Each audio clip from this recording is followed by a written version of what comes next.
अच्छा सुने जी, अभी बराए मेहरबानी ये एरिया वॉल्यूम को ख़त्म करते हैं। कल उस वर्कशीट की आपकी प्रॉब्लम्स डिस्कस करेंगे और परसों उसका क्या करेंगे जी, परसों उसका जो टेस्ट ले लेंगे जी। हाँ बेटा आप मेरे स्टाफ से ही लेंगे, ठीक है। मैंने कहा ना मेरे पास नहीं है, आप जो भी है स्टाफ से ले लेंगे। सुने ज़रा, अभी मैं आपको क्या पढ़ाना चाहता हूँ बच्चों, थोड़ा सा फोकस करेंगे प्लीज़, हलचल ख़त्म करें, बातें शातें बंद करें जी। और जब एक सब्जेक्ट में हम दूसरे सब्जेक्ट से में ट्रांजिट करते हैं तो हलचल होती है, कॉपीज़ निकालनी पड़ती हैं, उसको सफ़े पलटने पड़ते हैं, थोड़ी थोड़ी इस चक्कर में आपस में बातें भी कर लेते हैं। मैं इसीलिए 2-3 मिनट की खामोशी इख्तियार कर लेता हूँ कि आपने 2-3 मिनट आपस में कोई बात करनी है। लेकिन वो 2-3 मिनट ख़त्म हो चुके हैं, अब हम वापस अपनी पढ़ाई पर जाएंगे और पढ़ाई पर फोकस करेंगे। कौन सा लेक्चर है जनाब अभी हमारा? केमिस्ट्री का ना आज मैं चैप्टर नंबर 1 ख़त्म करने लगा हूँ। केमिस्ट्री में भी आज मैं क्या करने लगा हूँ भाई, चैप्टर नंबर 1 ख़त्म करने लगा हूँ। और एक बात याद रखिएगा, शायद इसकी भी वर्कशीट दे दूँ, उसकी भी कल डिस्कशन हो जाएंगी। तो क्या होगा, परसों फिर एक नहीं कितने 2 टेस्ट होंगे। सरसबूर वर्कशीट बनी कि नहीं बनी? बनाए प्लीज़ बनाए, मैंने आज ही देनी है। सुने तरह बातें बन, एक बात बताएं, वैसे तो मेरे ख्याल से वो आपका जो टेबल है वो कंप्लीट हो चुका है, लेकिन आप ज़रा चेक कीजिएगा कि मैं एंड कैसे करने लगा हूँ चैप्टर को। प्लीज़ यार, बहुत ज़रूरी है। जिस पेज पर अभी आप मौजूद हैं, मैंने आपको कहा था वहाँ अपना वो टेबल पेस्ट करेंगे या स्टेपल करेंगे, ठीक है। अगर तो उसी पेज पर एक जगह खाली है तो वहाँ, या अगले पेज पर, जहाँ पे भी आपने आज का लेक्चर नोट करना है।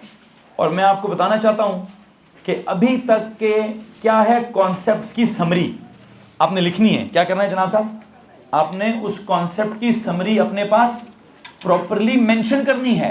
जरा देखिएगा हम क्या समरी डिज़ाइन कर रहे हैं। जिस भी पेज पर है उसके हेडर पे जाएं, ये जिधर भी एंड पर आ जाएं, एंड पर आ जाएं। सुने जनाब, एंड मतलब जहां भी लिखना चाहते हैं यहां से स्टार्ट करें जी।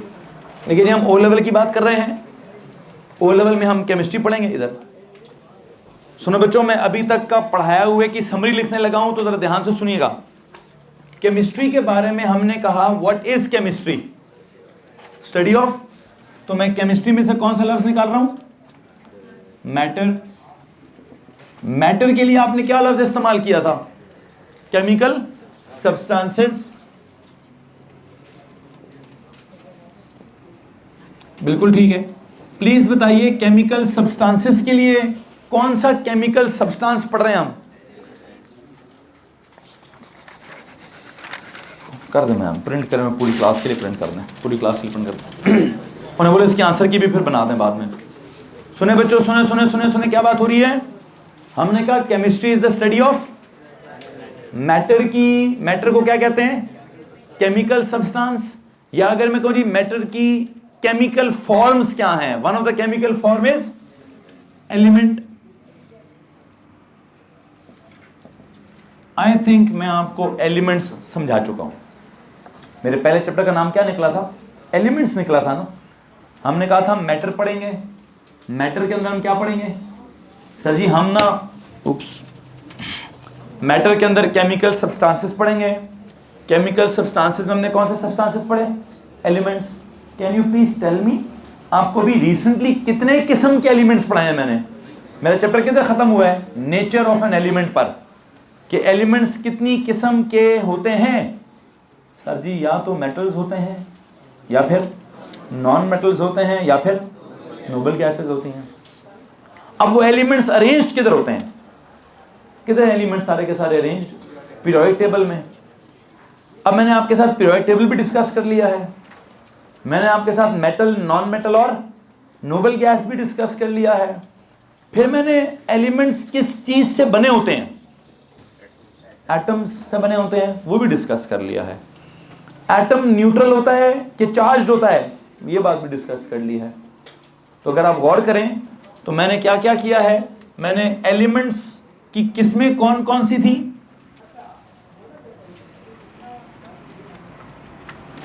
ये डिस्कस किया।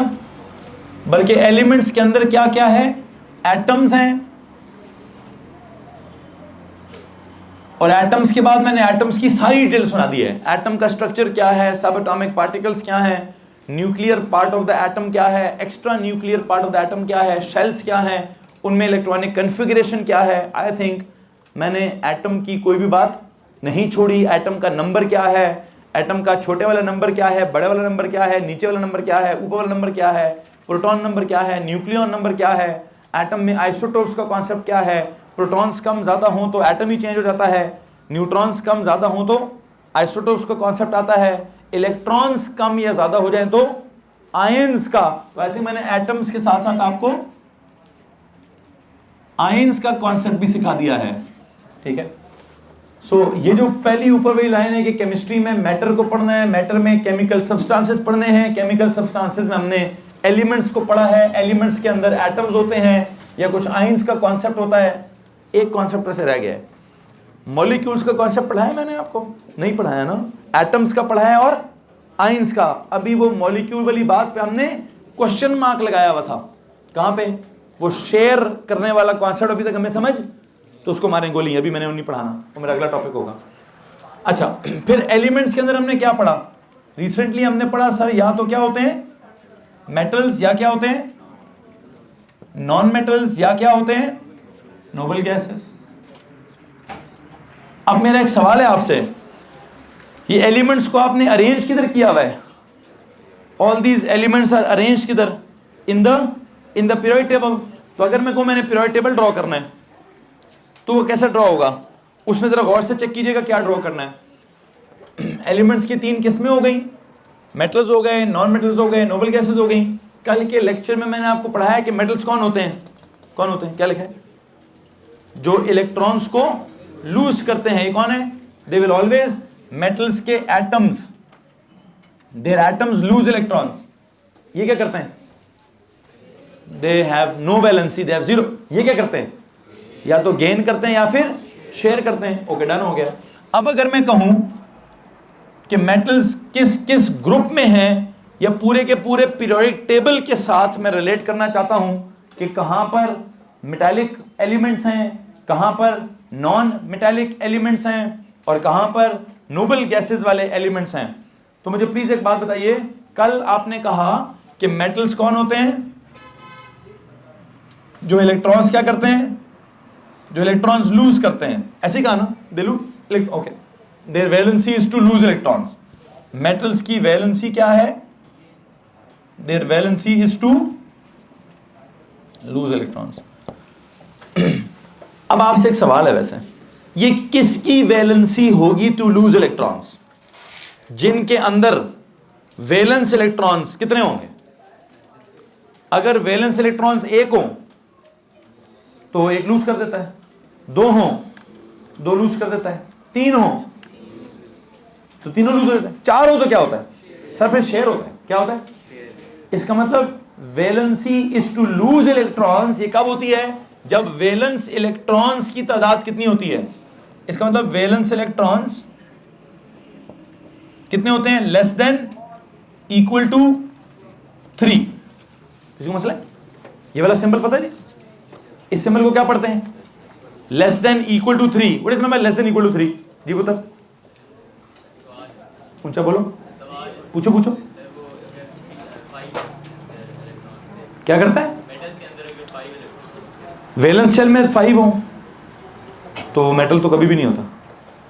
मैंने कहा था, देखो ये तो समझा रहा हूं, लूज करने का कॉन्सेप्ट सिर्फ कब है, सिर्फ तब है जब वैलेंस इलेक्ट्रॉन्स कितने होंगे, 1, तो 1 लूज करता है 7 गेन, अगर 2 होंगे तो 2 लूज करेगा 6 गेन, 3 होंगे तो 3 लूज करेगा 5 गेन, 4 हो तो क्या होता है, लूज करने का कॉन्सेप्ट खत्म, फिर लूज नहीं होता, फिर क्या होता है, या तो शेयर होता है। 5 होंगे तो 3 गेन होते हैं या 3 शेयर होते हैं। आउटर मोस्ट में 6 हो तो क्या होता है, तो क्या होता है जनाब साहब, सर या तो 2 शेयर होते हैं 2 गेन होते हैं।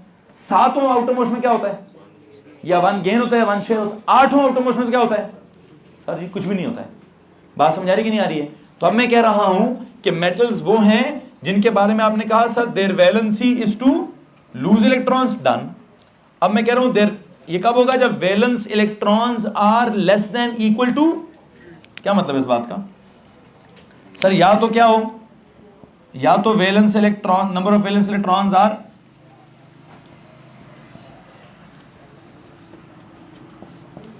इक्वल टू क्या, या तो 1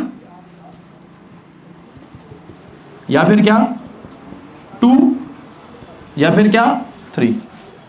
अगर नंबर ऑफ वैलेंस इलेक्ट्रॉन्स है 1, ग्रुप नंबर कौन सा है? नंबर ऑफ वैलेंस इलेक्ट्रॉन्स अगर हुए 1 तो प्लीज बताइए ग्रुप नंबर कौन सा है? सर जी ग्रुप नंबर है 1। अगर वैलेंस इलेक्ट्रॉन्स है 2 तो ग्रुप नंबर कौन सा है? ग्रुप 2। वैलेंस इलेक्ट्रॉन्स हो 3 तो ग्रुप नंबर कौन सा है? किसी को मसला है इस बात से? है जी। ग्रुप नंबर 1 में कौन कौन पढ़ा है आपने? प्लीज देखिए ग्रुप नंबर 1 में कौन कौन पढ़ा है? लिथियम, फिर सोडियम, फिर पोटेशियम। अच्छा, ग्रुप 2 में क्या है? बेरिलियम, फिर मैग्नीशियम, फिर कैल्शियम। ग्रुप नंबर 3 में क्या पढ़ा है? बोरॉन, फिर एल्यूमिनियम। नीचे वाला हमने वो नहीं पढ़ा हुआ। तो ये सब क्या है? ग्रुप नंबर 1 वाले क्या है? मेटल्स। ग्रुप नंबर 2 वाले क्या है? मेटल्स। ग्रुप नंबर 3 वाले क्या है? मेटल्स। क्यों? ग्रुप 1 वालों के वैलेंस इलेक्ट्रॉन्स कितने हैं? 1। तो 1 को क्या करेंगे? लूज। तो लूज करना किसकी आदत है? मेटल्स की। तो वो क्या हुए? मेटल्स। ग्रुप 2 वालों के वैलेंस में कितने होंगे? 2। तो उन 2 को क्या करेंगे? लूज। तो लूज करना किसकी आदत है? तो ग्रुप 2 वाले सारे क्या होंगे? मेटल्स। ग्रुप 3 वालों के वैलेंस में कितने होंगे? 3। तो वो उन 3 को क्या करेंगे? लूज करना किसकी आदत है? तो ग्रुप 3 वाले क्या हुए? किसी को मसला है इस बात से? एनीवन? ओके, अब आए जरा नॉन मेटल्स की तरफ। यहां तक कोई प्रॉब्लम है भाई? Anyone? No? Okay, now what? अब चलते हैं हम इधर। ये नॉन मेटल्स के साथ क्या कॉन्सेप्ट लिखा है आपने? What is their valency? Their valency is to what? या तो गेन या फिर, वैसे शेयर हमें समझ नहीं आया, लेकिन चलो गेन तो ठीक है ना। Their valency is to what? Is to gain और शेयर इलेक्ट्रॉन्स। अच्छा, इनके अंदर फिर वैलेंस इलेक्ट्रॉन्स कितने होंगे? ये गेन वाला कॉन्सेप्ट जब वैलेंस में 1 हो या 2 हो या 3 हो तो गेन होता है, लूज होता है। गेन का कॉन्सेप्ट कब आएगा? जब 4 या 4 से 4 होंगे तो शेयर होगा, 4 से ज्यादा होंगे तो जिसके आउटरमोस्ट में 5 होंगे वो 3 गेन करेगा, जिसके आउटरमोस्ट में 6 होंगे वो 2 गेन करेगा, जिसके आउटरमोस्ट में 7 होंगे वो 1 गेन करेगा। तो गेन करने के लिए वैलेंस इलेक्ट्रॉन्स कितने होने चाहिए? 4 या 4 से, वैसे गेन के तो 4 से ज्यादा, लेकिन अगर शेयर करना हो तो 4 भी काफी हैं। आई थिंक मैं यहां क्या लिखूंगा? मैं यहां लिखूंगा वैलेंस इलेक्ट्रॉन्स आर व्हाट? जैसे वहां क्या लिखा? Valence electrons are less than equal to 3। Please बताइए यहां क्या लिखूं? या तो ग्रेटर देन 3 या ग्रेटर देन इक्वल टू 4। ये लिखता हूं, ग्रेटर देन इक्वल टू 4। यहां लेस देन इक्वल टू 3 और वहां ग्रेटर देन इक्वल टू। इसका मतलब क्या है कि नंबर ऑफ वैलेंस इलेक्ट्रॉन्स कितने?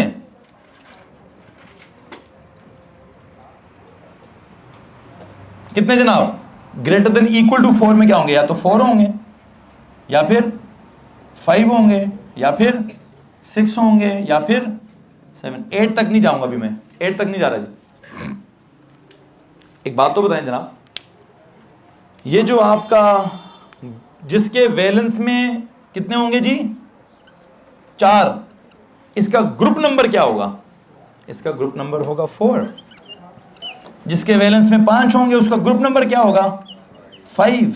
जिसके 6 होंगे उसका ग्रुप नंबर क्या होगा? 6। जिसके 7 होंगे उसका ग्रुप नंबर क्या होगा? 7। और प्लीज ये बता दीजिए कि जनाब साहब यहां तो आपने ये वाला कॉन्सेप्ट डेवलप किया, लेस देन इक्वल टू 3 वाला। यहां पे आपने कॉन्सेप्ट कौन सा डेवलप किया जी? मोर देन इक्वल टू 4 वाला। ठीक है जी। तो यहां ग्रुप 1 2 3 मेटल्स में आ गया। ग्रुप 4 5 6 7 किस में आएगा? Non metal. नाम बताएं जरा मुझे। ग्रुप 4 में सबसे ऊपर कौन है? कार्बन। नीचे सिलिकॉन। ग्रुप 5 में ऊपर क्या है? नाइट्रोजन, नीचे फास्फोरस। ग्रुप 6 में क्या है? ऑक्सीजन, नीचे क्या है? सल्फर। ग्रुप 7 में ऊपर क्या है? फ्लोरीन, नीचे क्या है? क्लोरीन। आपकी इतला के लिए अर्ज है कि ये सारे के सारे क्या हैं? ये carbon, nitrogen, oxygen, fluorine, silicon, phosphorus, sulphur, chlorine, ये सब के सब क्या है? नॉन मेटल्स हैं सर। ये लूज करने का सोच भी नहीं सकते। ये क्या सोचते हैं? या सिर्फ गेन या फिर शेयर। ये गेन या शेयर। तो इनको क्या कह दिया मैंने? इनको नॉन मेटल कह दिया। मेटल की डेफिनेशन क्या हुई? जिन्होंने लूज करना है। किन्होंने लूज करना है? जिनके वैलेंस शेल में 3 या 3 से कम होंगे। नॉन मेटल क्या कहेगा? जिसने गेन या फिर शेयर करना है। ये कौन होगा? जिसके वैलेंस में 4 या 4 से ज्यादा होंगे। किसी को मसला इस बात से? वो कौन से वाले हैं? फिर ग्रुप 4 है, 5 है, 6 है, 7 है। आखिरी चीज रह गई है, कौन सी वाली? जनाब साहब ये नोबल गैसेस का क्या सीन होगा? सर जी नोबल गैसेस वो होंगे जिनकी valency is what? Their valency is 0। मतलब क्या इस बात का? सर जी ना तो ये लूज करेंगे, ना ये गेन करेंगे, ना ये, तो इनका वैलेंस शेल क्या होगा? कंप्लीट। इनमें वैलेंस इलेक्ट्रॉन्स कितने होंगे? इनका valence shell is complete.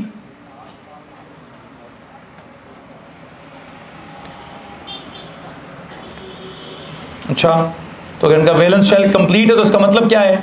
Sir इसका मतलब यह है कि इनके अंदर नंबर ऑफ वैलेंस इलेक्ट्रॉन्स कितने होंगे? सर जी होने तो वो 8 चाहिए। 2 in the case of helium, 8 in the case of others. 8 in the case of क्या? Number of valence electrons are या तो 2 या फिर 8। ये 2 वाला कॉन्सेप्ट है, ये एक्सेप्शनली किसके लिए है? ये एक्सेप्शनली हीलियम के लिए। किसके लिए जनाब साहब? दिस 2 इज एक्सेप्शनली फॉर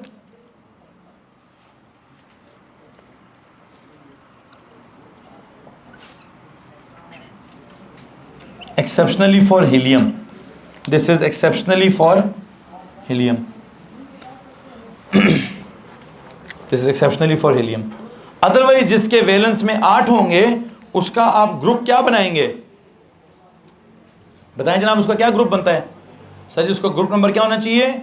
8 होना चाहिए। क्या ग्रुप होना चाहिए जी? 8 होना चाहिए। और उसके ग्रुप नंबर 8 में कौन कौन आता है?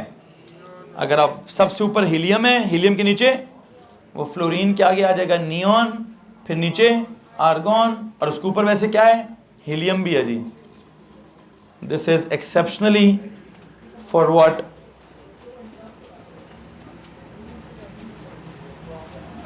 For helium. हेलो जी, यहां तक किसी को मसला है भाई साहब?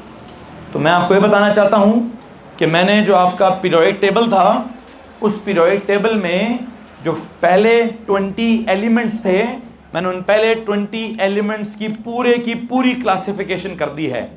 क्या क्लासिफिकेशन कर दी है? कि उनमें से मेटल कौन है, उनमें से नॉन मेटल कौन है, और उनमें से नोबल गैसेस कौन सी वाली हैं।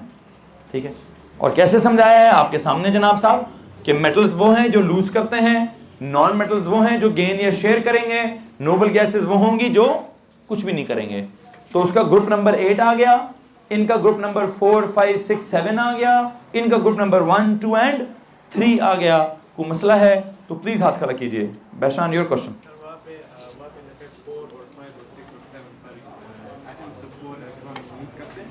नहीं, जब 4 हो जाए तो शेयर करते हैं, लूज नहीं करते हैं।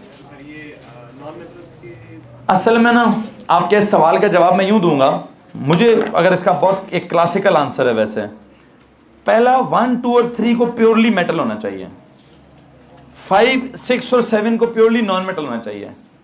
तो ग्रुप 4 वालों को क्या होना चाहिए? वो बिल्कुल दरमियान में है, तो थोड़ा थोड़ा मेटल, थोड़ा थोड़ा नॉन मेटल। इसके लिए एक लफ्ज होता है मेटालॉइड। क्या लफ्ज होता है? लेकिन हम नहीं पढ़ेंगे। वो कहते हैं सर ग्रुप नंबर देखें 1, 2, 3 वाले तो कंफर्म है कि लूज करेंगे, 5, 6, 7 वाले कंफर्म है कि गेन करेंगे। उनका सवाल है किधर? उनका सवाल है अबाउट दिस ग्रुप नंबर 4। क्या सर ग्रुप नंबर 4 में थोड़ा सा मसला क्या है कि इनके बारे में लूज भी नहीं हो रहे, गेन भी नहीं, तो शेयर कर रहे हैं। तो इसीलिए तो सोचो ना, मैंने शेयर किधर लिखा है, इधर लिखा है ना, तो मैं आपको यहाँ नॉन मेटल्स की कैटेगरी पढ़ाऊंगा। हाँ, इसकी फर्दर डिटेल जब मैं ए लेवल में जाऊंगा तो शायद मैं इनको नॉन मेटल ना कहूँ, क्या कहूँ, मेटलॉइड। ये बाउंड्री है, किस चीज़ की बाउंड्री, इधर पाकिस्तानी हैं उधर इंडियंस हैं, तो ये कश्मीरी हैं, ठीक है।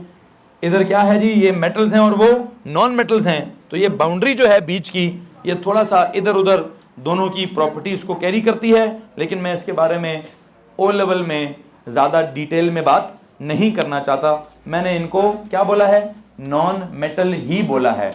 किस बुनियाद पर, इस बुनियाद पर कि उनकी वैलेंसी इस क्या, मेटल्स की वैलेंसी क्या है, वो ऑलवेज लूज, उनका तो सीन ही क्या है, लूज करने के अलावा उनके पास कोई option, their valency is to lose electrons, is always to lose electrons, is always lose electrons, मतलब कोई और ऑप्शन नहीं, यहां दो हैं, what, their valency is either to gain or to share, तो इसलिए जो भी शेयर करता है वो भी इधर, जो गेन करता है वो भी इधर, ठीक हो गया। तो इसने शेयर किए हैं तो इसको मैं नॉन मेटल्स वाली कैटेगरी में ही रखूंगा। आप में से किसी के पास कोई सवाल है तो प्लीज हाथ खड़ा करेंगे। आई थिंक यहां पे जाके मेरा जो पहला चैप्टर है वो 100% कंप्लीट होता है। कौन सा वाला, कि जनाब साहब हम क्या पढ़ रहे हैं, chemistry. Chemistry is the study of matter. Matter के अंदर हम क्या पढ़ते हैं, मैटर को केमिस्ट्री में क्या कहते हैं, केमिकल सब्सटेंसेस। केमिकल सब्सटेंसेस में से कौन से वाले सब्सटेंसेस पढ़ रहे हैं, एलिमेंट्स। हम अभी तक कंपाउंड्स नहीं पढ़ा। एलिमेंट्स के अंदर कौन कौन से एलिमेंट्स हैं, मेटल्स भी पढ़ा दिए, नॉन मेटल्स भी पढ़ा दिए, नोबल गैसेस भी पढ़ा दी, उनके अंदर एटम्स का कॉन्सेप्ट भी सिखा दिया, उधर आयंस का कॉन्सेप्ट भी सिखा दिया है। अगर कोई परेशानी है तो हाथ खड़ा कर दें। जी पुत्र,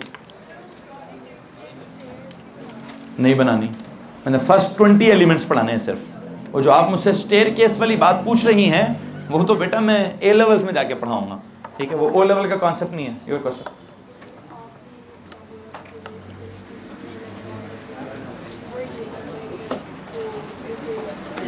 तो उनके वैलेंस शेल में 8 होते हैं ना, number of valence electrons are 8, तो एक्सेप्शनल लिखा है ना। एक्सेप्शनल का मतलब क्या होता है, एक्सेप्शनल है, तो ये हमारे नॉर्मल असूलों को फॉलो नहीं करता, तो इसलिए मैंने इसको एक्सेप्शनल लिखा हुआ है, ठीक जी।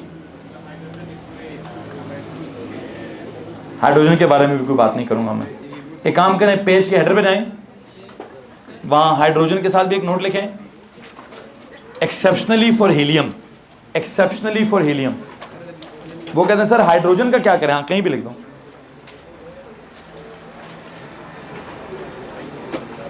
देखिए जी, hydrogen is in no group of the periodic table.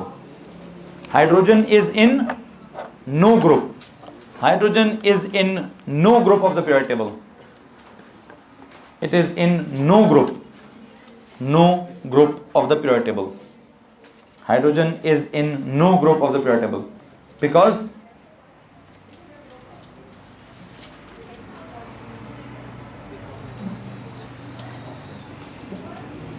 it is neither a metal, बल्कि एक सेकेंड, इसकी वैलेंसी क्या क्या पढ़ी आपने, एक लूज भी करता है, एक गेन भी करता है, एक तो सब कुछ करता है, तो उसको किसके साथ मैच कराऊं। अब से इट्स प्रॉपर्टीज रिजेंबल करती हैं किस किस को, मेटल को भी और नॉन मेटल्स को भी। तो अब ये मेटल्स को भी रिजेंबल करता है, नॉन मेटल्स को भी रिजेंबल करता है, तो किधर उठा के रखें, उन्होंने कहा उठा के साइड पर रखें। किधर रखें, उन्होंने इसको बिल्कुल साइड पर रखा हुआ है, किसी पर्टिकुलर ग्रुप के अंदर नहीं रखा। अच्छा, मैंने पर्टिकुलर ग्रुप का मतलब पता क्या होता है, सब एक जैसे होंगे। लाइक यू नो, ये जो ग्रुप नंबर 1 है, लिथियम सोडियम पोटाशियम, ये सब कैसे हैं, सब में काफ़ी सिमिलैरिटीज़ हैं। बेरिलियम मैग्नीशियम कैल्शियम, सब में काफ़ी सिमिलैरिटीज़ हैं। बोरॉन एल्यूमिनियम, बहुत सिमिलैरिटीज़ हैं। फ्लोरीन क्लोरीन ब्रोमीन आयोडीन, बहुत सिमिलैरिटीज़ हैं। एक एक ग्रुप के अंदर मतलब यूं समझे कि 99% सिमिलर एलिमेंट्स होते हैं। हाइड्रोजन का मसला यह है, इसकी प्रॉपर्टीज एग्जैक्टली मैच किसी ग्रुप के साथ नहीं करती। तो आपने क्या जुमला लिखा, hydrogen is in no group of the periodic table because its properties do not match, do not exactly match, because its properties do not exactly match, its properties do not exactly match with क्या, with any of the particular group. Its properties do not exactly match with any of the particular group. Properties do not exactly match with any of the particular group. जी क्या होगा? अभी तो worksheet आएगी ma'am, worksheet आ गई है, print हो रही है, होपफुली हो गई होगी, तो इन तक वर्कशीट पहुंचा दीजिए। हो रही है, पर काम करते हैं, अभी आपको वर्कशीट मिलेगी बच्चों। कल के लेक्चर में आपकी केमिस्ट्री की वर्कशीट की प्रॉब्लम्स होंगी, ठीक है। 1 घंटे की है मैक्सिमम, अगर आपको कॉन्सेप्ट आता तो 1 घंटा उस पर लगाएं और 2-3 घंटे किस पे लगाएं, वो अपनी फिजिक्स वाली, वो एरिया वाली के ऊपर लगाएं। कल हमारी क्लास के अंदर दोनों क्लासेस में क्या होगा, कल हम दोनों क्लासेस में वर्कशीट की प्रॉब्लम्स करेंगे, ठीक है। और बराए मेहरबानी क्या करिएगा, काम को कंप्लीट करके आइएगा। मुझे रोज़ाना डांटना यकीन जाने अच्छा नहीं लगता, मुझे बहुत बुरा लगता है जब मैं डांटता हूँ। बराए मेहरबानी थोड़ा सा मेरी भी किसी अच्छी चीज़ के लिए कोशिश कीजिएगा, अपना काम मुकम्मल करके आइएगा। फ्राइडे वाले दिन 2 टेस्ट हैं, ठीक है। कौन कौन से मैं आपको पहले बता देता हूँ, बल्कि एक और काम करते हैं अभी। पुत्र कल वर्कशीट ख़त्म हो ना हो, टेस्ट फ्राइडे को मैं लूँगा ही लूँगा, ठीक है जी। ताकि आपको मैं एक चीज़ क्लियर कर दूँ कि क्या होगा भाई, मंडे संडे अपने पास रखें, फिर मैं अगले मंडे निकल जाऊँगा, ठीक है जी। ये बहुत पुराना टेस्ट है जो काफ़ी दिनों से पेंडिंग है। क्या होगा, कल वर्कशीट की प्रॉब्लम्स कंप्लीट हो या ना हो, जितनी भी हुई उतनी काफ़ी हैं, और मैं अगले दिन क्या कराऊंगा, मैं अगले दिन आपसे टेस्ट लाजमी लूँगा जी, ठीक हो गया ना साहब। तो बराए मेहरबानी आज का दिन घर जाकर पढ़ने का दिन है, आज का दिन घर जाकर वर्कशीट को प्रॉपर्ली सॉल्व करने का दिन है, आज का दिन एक्चुअल में टेस्ट की प्रिपरेशन, वहाँ से निकलते जाएंगे तो देते जाएँ।